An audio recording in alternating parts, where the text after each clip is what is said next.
Me toca en este hilo de conferencias, me ha tocado la parte más áspera. Lo siento, ya lo sentí. Y lo sentí bastante ya cuando empecé a prepararlo. Me toca la parte deconstructiva. Antes de que el profesor Panizo y luego, sobre todo, felicísimo mañana, nos diga cómo llegar a Dios y cómo conceptualizarlo, yo tengo que empezar a hacer una deconstrucción, una especie de derribo, ¿no? Si queremos buscar una nueva casa para esta experiencia de Dios. Bueno, el tiempo me va a estar apremiando todo el tiempo, estos 45 minutos. Así que el subtítulo de mi intervención no es mío, sino de los organizadores de estas jornadas. Pero me gustó tanto que lo convertí de inmediato en guía para ordenar las ideas que pretendo exponer ante vosotros. Así que el esquema absolutamente sencillo, fácil de seguir. Primera parte, el sustantivo, revisión. Segunda parte, necesaria. Como me temo que la parte segunda siempre va a quedar apremiada por el espacio y tiempo, pues voy rápidamente con la primera y, claro, voy a leer para ir más a prisa, porque si no me temo que no alcanzamos ni el esquema de la segunda. Urgencia de la revisión. Desde el final del siglo XX, casi todo mundo tiene la sensación de que nada volverá a ser como antes.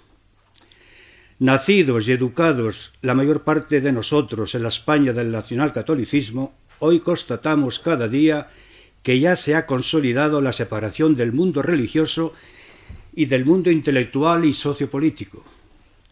Sentimos además que nuestra conciencia histórica ha dado pasos tan definitivos que ya no hay vuelta atrás, pese a los restauracionistas que lo intentan y fundamentalistas.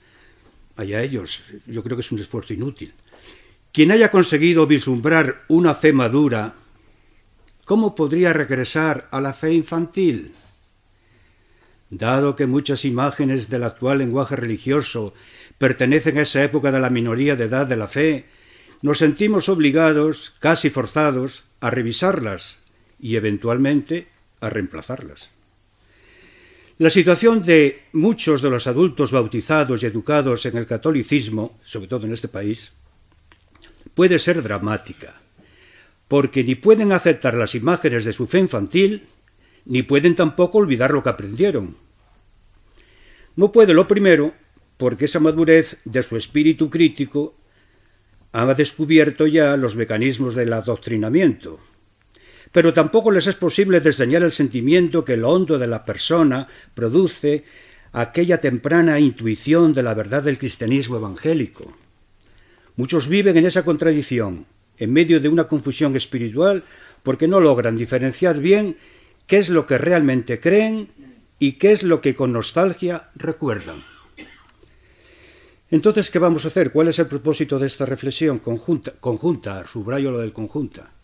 Yo no vengo aquí a hacer una proclamación de nada, vengo a ofrecernos unos elementos de reflexión. ¿Qué vamos a hacer? ¿De qué se trata realmente en esta revisión? No se trata de desvestir las viejas imágenes, como se desviste una muñeca, de ciertos ropajes mitológicos hasta que alcancemos un núcleo desmitologizado. Mejor comparación que esta de la muñeca sería la comparación del agua y sus recipientes. Lo que os propongo reflexionar es que se trata más bien de verter el mismo agua que corre por el Nuevo Testamento, no en continentes usados en otros tiempos, sino en los continentes que nos provee nuestra cultura. Lo que vamos pues a cuestionar es la idoneidad de los continentes. No se cuestionará, pero ¿cómo podríamos hacerlo? Su contenido evangélico.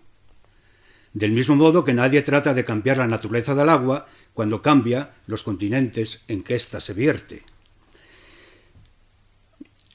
Creo que lo que hace inatractivo las antiguas imágenes, que han perdido mucho de su brillo antiguo, es que las peanas en que éstas aparecen, esto es, los marcos metafísicos con que fueron pensadas y presentadas, pues han caducado o están quebrados. Esos marcos del pensamiento metafísico son los que han venido usándose casi desde Sócrates. Por ejemplo, voy a señalar solo tres. Se creía que había una verdad metafísica que está en algún sitio y que el hombre busca y eventualmente encuentra. Se creía que el lenguaje era un mero instrumento inocuo que no tenía función alguna en esa búsqueda de la verdad. Y así se incurrió con tanta frecuencia en las trampas del lenguaje. El error consistió en pensar que el lenguaje es una copia de las cosas, cuando en realidad es un conjunto, cito aquí a un filósofo francés, Comte Sponville, dice, es un conjunto de ideas pequeñas de la gran charlatanería del espíritu. ¿Y cuánta charlatanería hemos hecho sobre el tema de Dios? Ahora, en cambio, sabemos bien, gracias a Foucault y a los deconstruccionistas, que cuando tomamos las palabras por cosas, caemos inevitablemente en trampas sin saberlo y en aporías de toda suerte. Así, por ejemplo, la palabra rosa nunca es idéntica a esa cosa que alegra nuestro jardín, porque, como decía Shakespeare, sigue oliendo igual de bien, aunque la llamásemos con otros nombres. Hasta que no sobrevino en el siglo XX el giro lingüístico, no se reparaba en que el lenguaje podía enfermar por sus mentiras, por su sofística, por su pretensión de apropiarse tranquilamente de la realidad vía el discurso conceptual o de las imágenes. No se sospechaba que el lenguaje no era inocente cuando se ponía al servicio del poder. ¿Resultado de todo esto? Pues que el lenguaje religioso ha quedado maltrecho por los cuatro costados.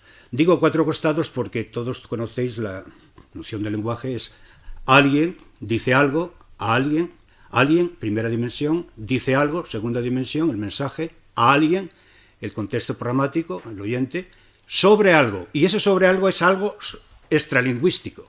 Pues en las tres dimensiones, si reflexionáis un poco, nuestro lenguaje religioso está maltrecho. En el alguien, el emisor, ¿quién es ese alguien? Solo unos pocos, unos clérigos.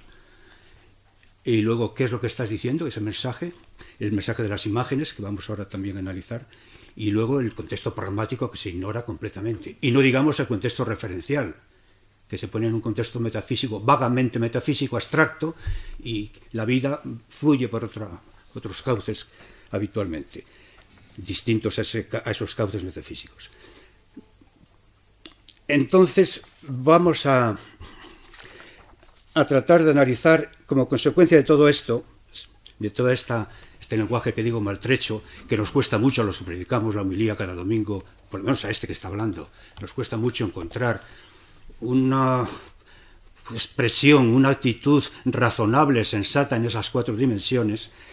Pues como consecuencia, digo, de toda esta situación se produjo una suerte de alarma total ante la hemorragia del sentido. Esta palabra tan repetida a finales del siglo XX. El sentido se nos está escapando. Una hemorragia que no se cierra. Creo que en estas todavía estamos, aunque estemos en el XXI. El sentido del mensaje cristiano se enturbia y se hace inatractivo hasta provocar la masiva indiferencia actual, que en España estadísticamente es aterradora.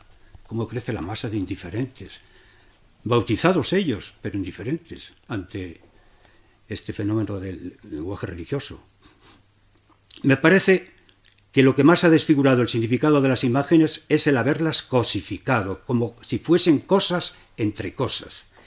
Y así resulta que la fidelidad a la letra del lenguaje religioso se torna mortífera, según ya había advertido San Pablo a los Corintios en la segunda carta, capítulo 3, litera occidit, spiritus autem vivificat, la letra mata, nos olvidamos de eso, sobre todo se olvidan los fundamentalistas, los literalistas. Esa letra que tú invocas mata, te ha matado a ti y quiere matar también a tus oyentes.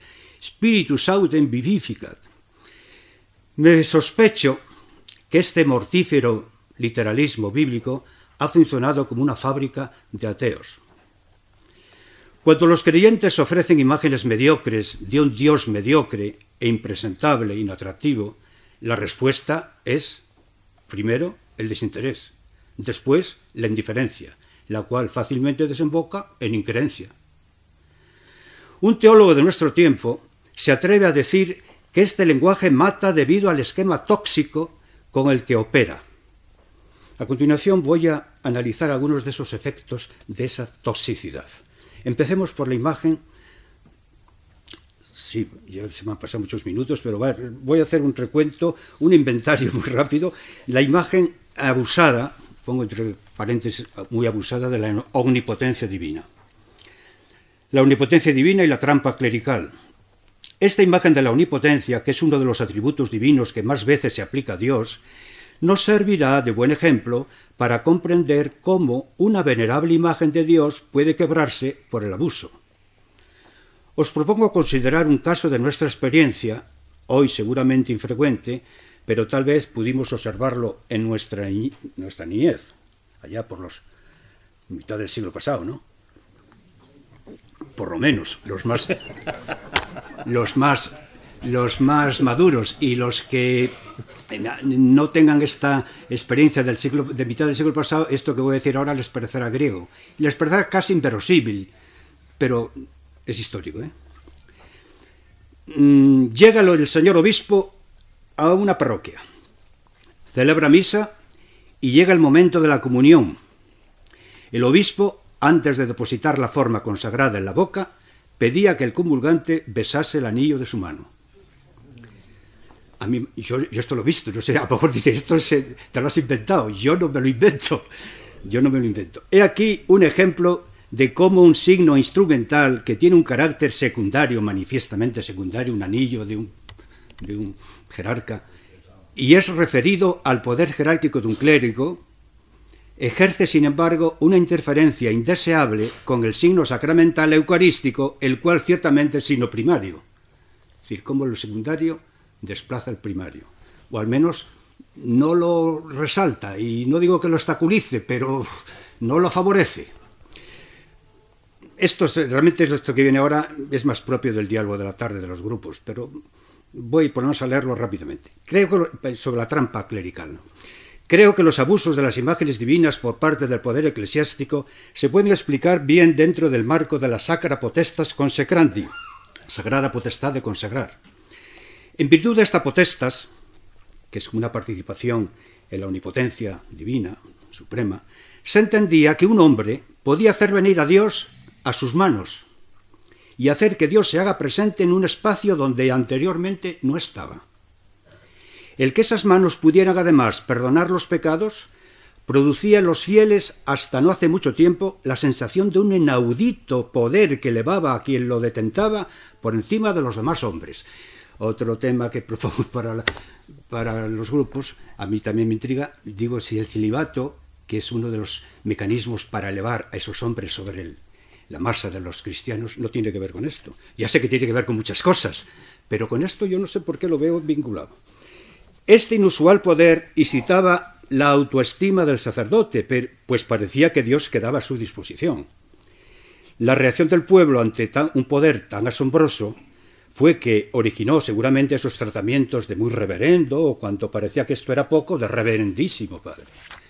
La distorsión radicaba en que la práctica, que ya no en la teología, ningún teólogo ha dicho estas barbaridades, la realización ritual dentro de una estructura de poder institucional no propiciaba o dejaba en la sombra la experiencia del encuentro con el misterio de Dios.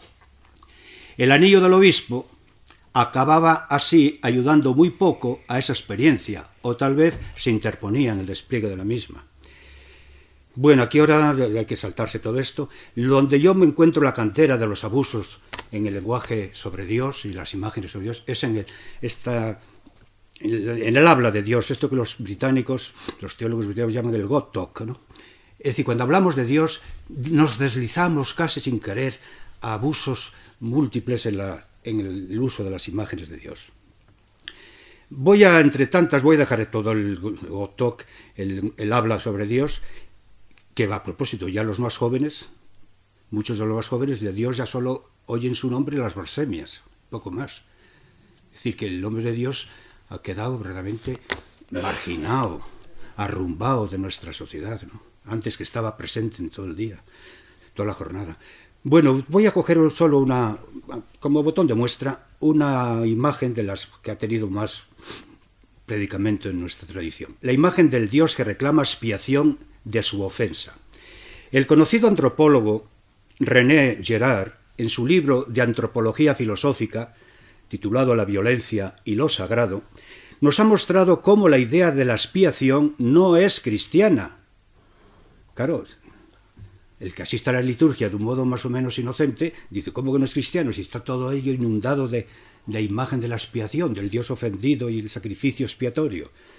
Pues no, señor, se trata de un mecanismo victimario que funciona en la mayoría de las religiones paganas de Occidente. Obsérvese, y lo observan también los historiadores de la religión, que no funcionan en el hinduismo y en el budismo.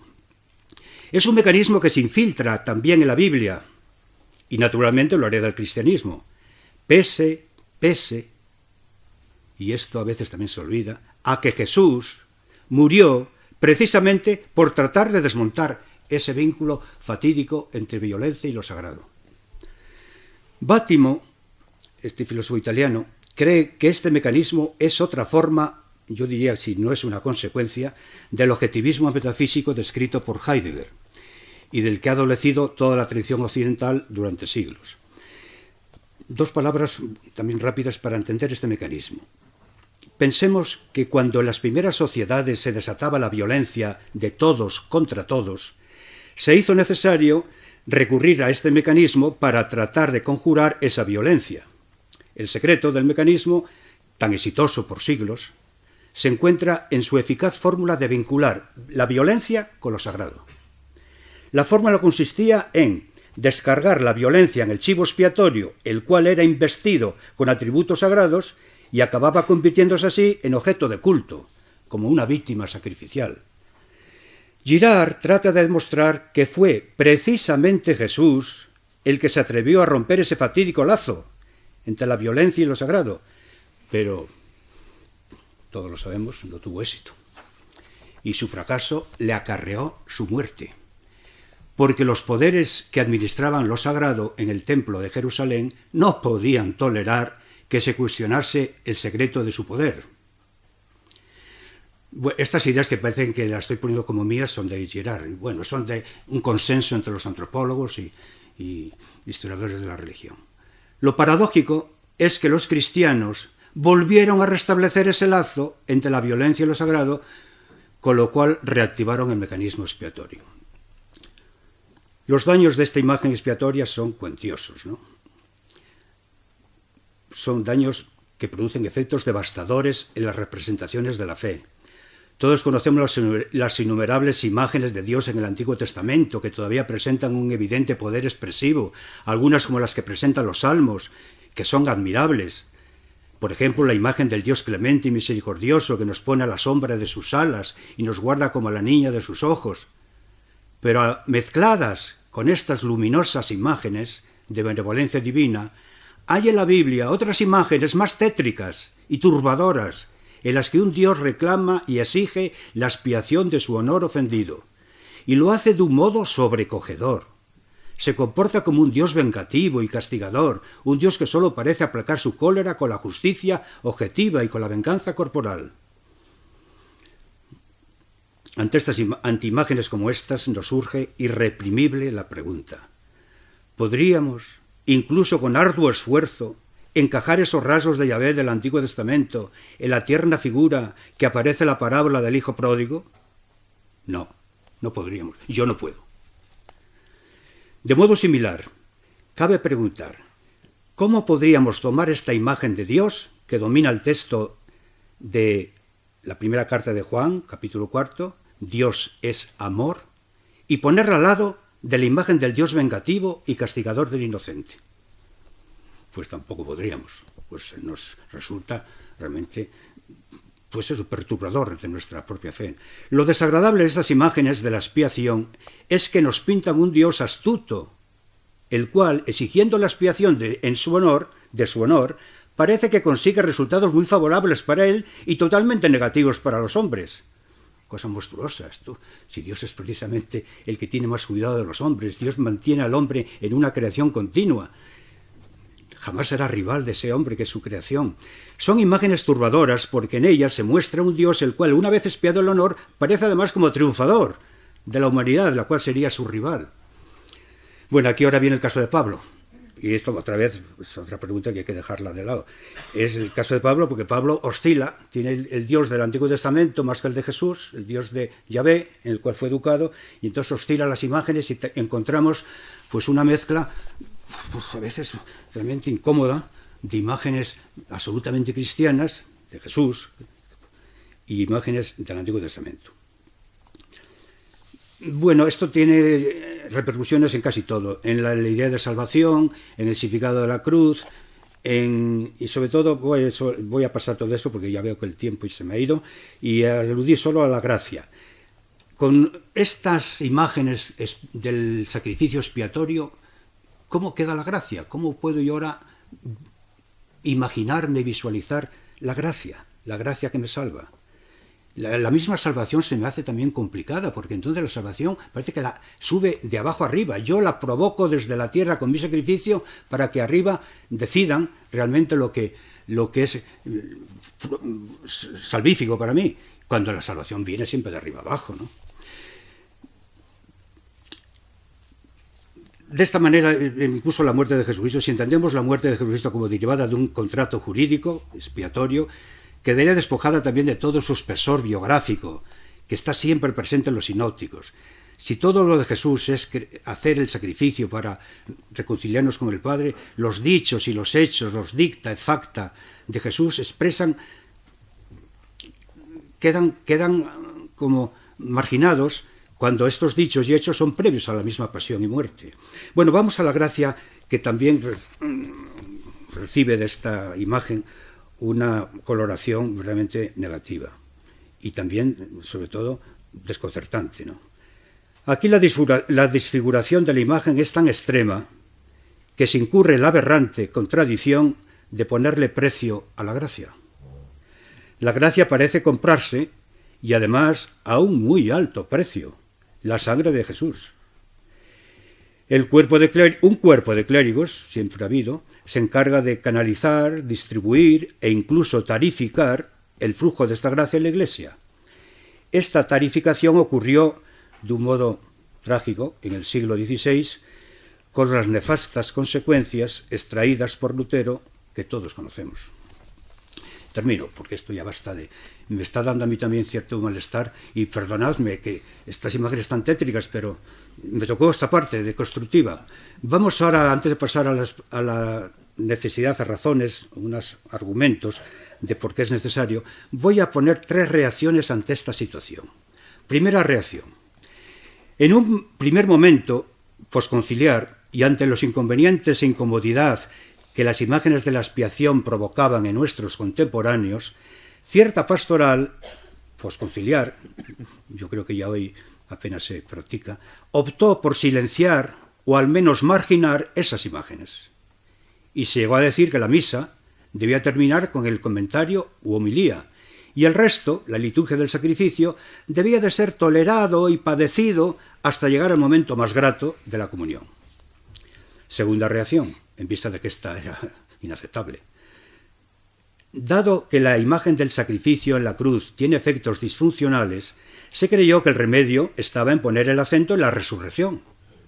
Esto ocurrió en la pastoral del siglo pasado hasta que se cayó la cuenta de que el significado mismo de la resurrección era precisamente la aceptación de la muerte de Jesús como sacrificio. Es decir, que volvíamos a la idea de que sólo la muerte es salvífica. Y así la idea de satisfacción, bien anclada en las capas hondas del sentimiento religioso, ha logrado persistir hasta ahora mismo. Tercera reacción. En vista de lo anterior, volvamos al mensaje de Jesús. Pero tampoco esta actitud es aceptable, porque a una pastoral así se le antojaba que lo primero era hablar de la palabra profética del maestro y de sus acciones proféticas en la sociedad de entonces, y de ese modo quedaban desplazados del cristianismo el valor de la persona misma de Jesús y sobre todo de la experiencia de la Abba. Es decir, que Jesús no es solo un mensaje más como podía ser el de Confucio o el de Buda. Bueno, pues vamos a dejarlo aquí porque tengo ya los minutos contados. Parece que me quedan menos de la mitad. Así que, ¿cómo decir ahora, cómo aclimatarse, diría yo, a esta nueva situación? ¿Cómo hacer que esta situación que acabo de describir de disfuncionalidad de las imágenes sea nuestra tarea para este cristianismo nuevo del siglo XXI? Pues propongo 3 tres ayudas o tres líneas de acción. Ante todo, digo aclimatarse a este nuevo escenario en el cual entramos, es el del siglo XXI, donde hay un nuevo concepto de razón, una manera distinta de pensar, que genera una nueva idea de verdad, que genera nuevas actitudes ante esa verdad. Entonces voy a tratar solo... ¿Cuántos son exactamente el tiempo que me queda? Porque aquí yo... 10. Pues entonces, como no quiero quitarle ni uno solo al profesor Panizo, vamos entonces a dejar la primera parte en... Empezamos más tarde, claro. Empezamos más tarde, oye, Panizo. Bueno, entonces voy a hacerlo en plan expositivo, pero muy rápido también. Me vais a perdonar este paso de tempo presto, pero no me queda más remedio. Bueno, entonces digo que esa nueva manera de pensar, esa nueva atmósfera a la cual entramos, si queremos realmente hablar de nuestras imágenes de Dios y sobre todo hablar de nuestra experiencia de Dios, entra en una época que vamos a llamar postmetafísica, donde toma el relevo la hermenéutica, que es la nueva koiné, diríamos, la nueva lengua de comunicación para nuestro tiempo. Voy a tratar de justificar esto, claro. Hablar del final de la metafísica, como se repite tanto estos días, es un tanto desmesurado, lo reconozco. Yo no estoy diciendo que la metafísica está ya caducada. Ojo, está caducado un modo de pensar metafísico, que no es lo mismo. Lo que parece superado, según todos los indicios, es el pensamiento dogmático, que pretende tener un conocimiento directo de las esencias y de la cosa en sí. Ese conocimiento directo de que la esencia de la mujer está el que esté alejada del altar, que no puede ser sacerdote, no puede tener funciones sagradas. La esencia del hombre es que sea heterosexual, la esencia del hombre, como si estuviera la esencia más o menos depositada en algún cielo platónico, del cual son depositarios unos hombres que deciden. Todo esto es lo que realmente la gente está de vuelta, en el sentido de que es un final de una manera de pensar. Esta es la metafísica que Kant rechazó, y lo mismo hacemos también nosotros. Pero con Kant nació otra suerte de metafísica, no dogmática ni esencialista, sino de índole crítica, que versaba sobre las tres grandes cuestiones que el propio Kant planteó. ¿Qué puedo conocer? ¿Qué debemos hacer? ¿Qué es lo que nos está permitido esperar? Este pensamiento crítico acabó confluyendo en un movimiento hermenéutico. Me convence lo que dice Bátimo, un pensador que se ocupó tempranamente de este movimiento de la hermenéutica, él mismo un conspicuo hermeneuta, cuando sostiene que la hermenéutica es, comillas, cito, el único hecho del que podemos hablar. Así que si nos disponemos ahora en esta entrada en la nueva época, en el nuevo orden de pensamiento y de cosas, ¿de qué podemos hablar? Pues del sentido, el sentido que desvela la hermenéutica. De todas las cosas que hablaba la vieja metafísica, ya no se habla desde Kant, desde que Kant nos demostró que no se puede hablar. Pero es que además las dos lumbreras más señeras del siglo XX, que fueron seguramente, en mi opinión y a la de muchos, fueron Wittgenstein y Heidegger, nos volvieron a repetir esta prohibición. Entonces, ¿de qué podemos hablar? Pues de lo único que podemos hablar es de nuestras interpretaciones. Y de esto se ocupa la hermenéutica. La importancia de esta nueva fase de la conciencia europea, digamos, occidental, las pone muy bien Eugenio Trías en uno de sus últimos libros, La Edad del Espíritu, que es una muy sabia genealogía del espíritu, y hace un recorrido por las 7 categorías que él llama eones y que son como las singladuras del espíritu. En la quinta singladura entramos, según él, en la era de las infinitas hermenéuticas, realizadas por comunidades de intérpretes competentes. Este es el ámbito, añade Trías, que solemos entender por cristianismo. ¿Y cuáles son los oficios y algunos beneficios con rapidez de esta nueva manera de pensar? El oficio de la hermenéutica siempre fue extraer el sentido válido de donde se hallaba escondido, bien sea en los textos, o en los acontecimientos, o en las actitudes. Por eso su misión hoy es hacer nuevos enunciados sobre nuestra existencia histórica, una vez que se ha declarado inservibles los grandes relatos del pasado. Como los hermeneutas operan en estrecha vecindad con los fenomenólogos, suelen adoptar el método principal de estos, que es ir a las cosas mismas, poniendo entre paréntesis toda teoría, todo prejuicio, toda creencia sobre ellas. Es el lema de la fenomenología que, como sabéis, pues tal como lo formuló su fundador, el filósofo Edmund Husserl.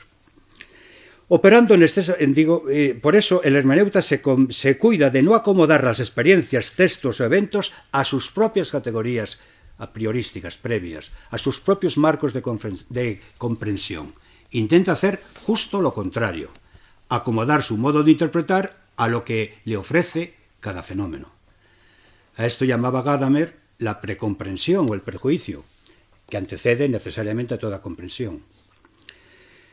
Así, en suma, me parece que después, haciendo un resumen muy rápido, otra vez de lo que aporta esta manera de pensar y por dónde nos lleva, cuáles son sus líneas, yo creo que muy importantes para entender por lo menos tres fenómenos.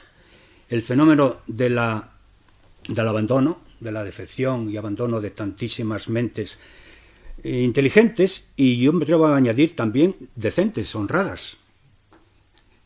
Empezamos perdiendo a los intelectuales, luego a los obreros, el proletariado, y ahora se está perdiendo también la clase media educada, ¿no?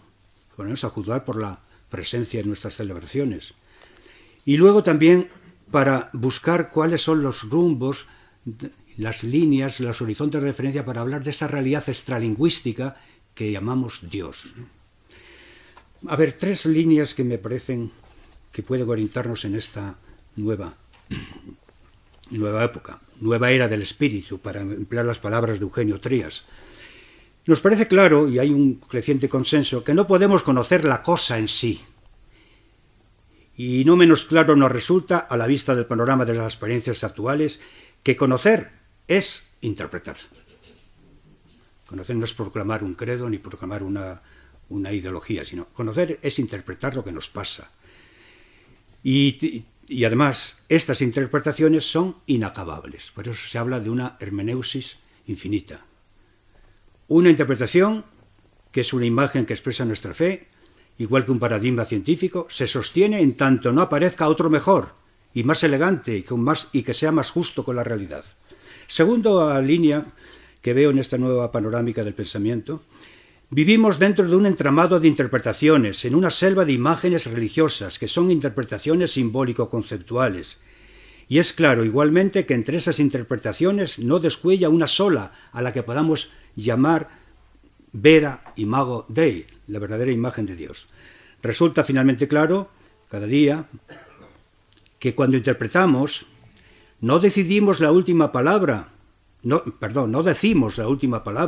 ni somos el último eslabón en la interminable cadena de interpretaciones que nos han precedido en la historia. La misma hermenéutica es un efecto de ese devenir infinito de hermenéuticas habidas en el pasado y que habrá, seguro, en el porvenir. En consonancia con este principio, hemos de añadir que ninguna imagen de Dios y ningún concepto es intocable.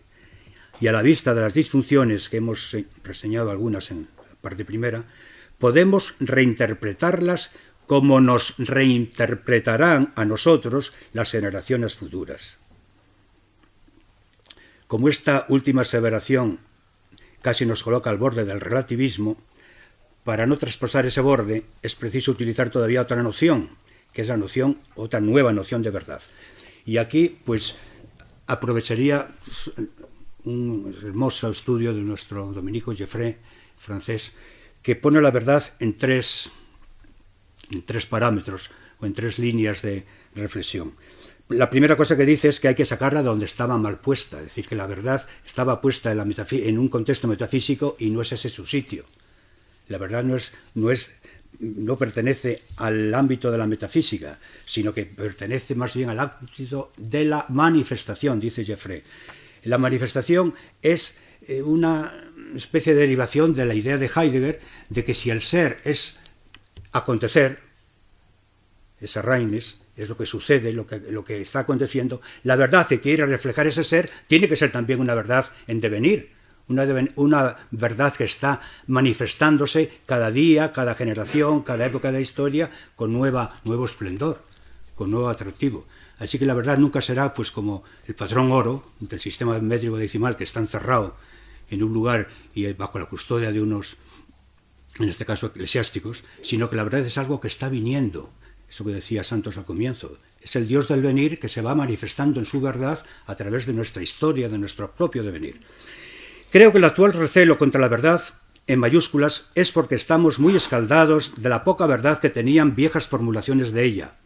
El hombre posmoderno ha caído a la cuenta de la gran porción de mentira que escondía la verdad de los relatos tales como el relato ilustrado racionalista o el relato marxista que dominó el siglo XX, y hoy yo casi me atrevería a añadir el relato neoliberal capitalista. Este recelo produjo a final del siglo pasado la orgía, lo que llama Baudrillard la orgía total, porque estaban tan reiteradamente defraudados estos posmodernos del siglo pasado, con las medias verdades o mentiras de la modernidad. Muchos se entregaron a finales del siglo a lo que Baudrillard denominó orgía total. Esta orgía posmoderna se pensaba y se hablaba con no poca frivolidad, casi igual que algunas tertulias televisivas, de todo lo real, de lo racional, de lo sexual, de la crítica y de la anticrítica. La gran tarea que tenemos ahora después de la orgía es la de buscar otra idea mejor de verdad, una idea que creo incorpora elementos de nuestra mejor tradición cristiana. Bueno, la idea de la manifestación es la idea del Dios del venir, y esto ya estoy tocando fin. El Dios del venir, y aquí me es imposible no recordar un verso de Juan Ramón, quizá no lo repita debidamente, pero bueno, el contenido sí. En el libro, ese hermoso y desconcertante libro para la crítica literaria, pero que es un libro realmente cimero en la obra de Juan Ramón, el Dios deseante y deseado dice, en el poema del Dios del venir: si yo para ti y por ti he creado un mundo, tú, seguro, tenías que venir a él. Esta es la experiencia que yo veo en esta, muy bien dicho poéticamente por Juan Ramón, claro, para expresar lo que quiere decir Jeffrey y quiero decir yo con esta idea de encontrar una nueva noción de verdad en el contexto, en el ámbito de la manifestación. Entonces, manifestación es que si la vida, yo voy realmente viviendo mi vida en mi verdad, en mi mejor verdad, yo me encuentro con que la vida, mi vida, está deslizándose por la cotidianidad de esa misma vida, pero debajo de ella hay una dimensión profunda, la dimensión divina. Y de vez en cuando, si yo me recojo, voy, como dice Mateo en el capítulo 6, al lugar escondido, en griego cripto, a mi cripta, lo más hondo, al hondo de lo hondo de mi alma, entonces puedo tener la ocasión de encontrarme con una presencia mayúscula de esa dimensión divina que está subyacente a mi vida, a la vida mía, conmigo mismo, con los otros y con el mundo en el cual estoy viviendo. Y si me encuentro con esa presencia divina, seguro que voy a tener una experiencia de encuentro personal, quiero decir, una experiencia intensa de encuentro personal. Ese encuentro personal luego quiere también formularse, o bien sea en imágenes antiguas o imágenes nuevas, y sobre todo quiere testimoniarse. Y esto me lleva entonces a la otra línea que apunta Jeffrey, que es la del testimonio. La verdad dialógica, o el testimonio mejor, en el contexto de la verdad dialógica. La verdad a través del diálogo. Quien experimenta la verdad irrefrenablemente habla de ella y acabará testimoniándola.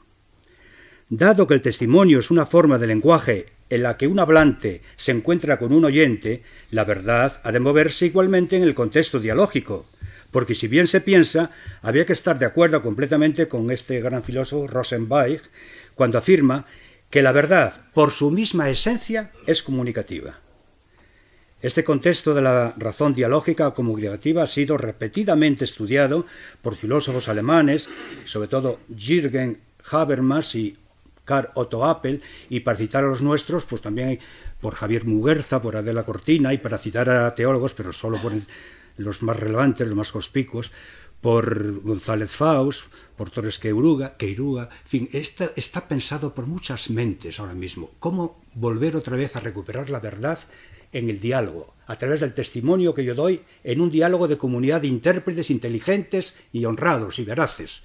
Lo que resulte de ese diálogo, ese sería el hecho fundamental de nuestra manera de vivir el cristianismo del siglo XXI. Esto, por supuesto, tiene una derivación inmediata para la tarea ecuménica. El ecumenismo es, no digo asignatura pendiente, porque eso por supuesto que es como tantas asignaturas pendientes que nos dejó programadas el concilio. No, yo digo más, el ecumenismo ha estado ahora arrumbado, postergado, no sé si despreciado, pero el ecumenismo es nuestra vocación, no solo como ciudadanos del siglo XX en este pluralismo vertiginoso, sino que es nuestra vocación como católicos, so pena de quedar reducidos a una minoría cognitiva, en una contradicción evidente con nuestra propia denominación. Si somos catolicidad, no podemos quedarnos en un diálogo de minorías cognitivas que piensen igual que nosotros en marcos metafísicos casi siempre o tradicionales igual que los nuestros. Tenemos que hacer algún intento de diálogo, de apertura de puentes con otras concepciones del mundo, del hombre, de Dios. Bueno, para ahorrarme palabras, y porque ahora sí que veo que el tiempo apremia, ya del todo, ahora ya definitivamente, termino, ahorrarme palabras de la nueva actitud y talante sobre la verdad, concluiré con un dictum que circulaba incuestionado durante los largos siglos de la hegemonía de la metafísica. Decía ese dictum. Lo digo en latín y, bueno, lo traduzco luego. Con traducción muy libre. Amicus Plato, sed magis amica veritas. Traducción libre que yo os propongo. Soy amigo de Platón y de los filósofos que piensan la verdad, pero soy mucho más amigo de la verdad. Ellos entendían de la verdad intemporal, metafísica, inmutable, la que está por encima de los filósofos. Hoy, en ese nuevo talante hermenéutico, preferíamos invertir el dictum y decir: soy amigo de la verdad, ciertamente, pero soy mucho más amigo de los que la buscan, la experimentan, la interpretan y me la testimonian en un diálogo inteligente y veraz.